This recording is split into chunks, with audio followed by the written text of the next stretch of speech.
Денес над Македонија се раѓа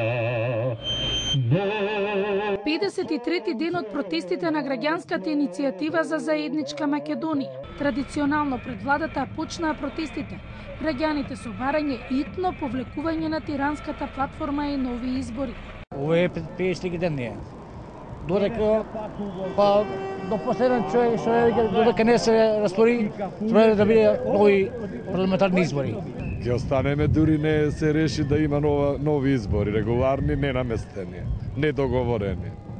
Ние не сакаме да ни се растури државата, не дозволуваме, не се согласуваме фактички со тие идеи некои што ги пласира тука. Бараме, значи, да се укине ова платформата и да се нови избори. Очекувам да се откажат од тиранската платформа. Што друго барате? Дали очекувате дека ќе се распишат нови избори? Затоа не знам дали ќе се распишат нови избори. Тоа треба политичарите да седнат на маса и да се договорат. Црвено-жолтата колона продолжи кон собранието. Тука пред парламентот организаторите се оговори против тиранската платформа. Пред собранието багирите и народот ја означуваат непопустливоста на македонскиот народ против федерализација на Македонија, порача организаторите на протестите.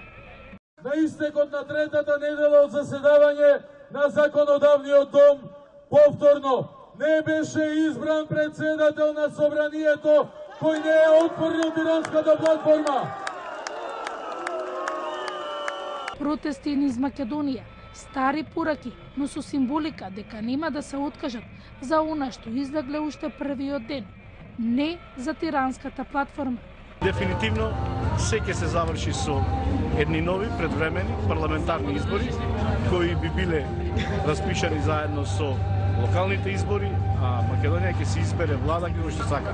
Инаку ние не сакаме ниту тиранска, ниту двојазична влада. Екзекуција на тиранската платформа и зачување на унитарниот карактер на Македонија. Нас такви мутации со платформи од туѓи држави и такви пенетрации никако не ни се дофатливи и прифатливи и од тој аспект ние им порачуваме дека за наш живот немат без унитарна Македонија.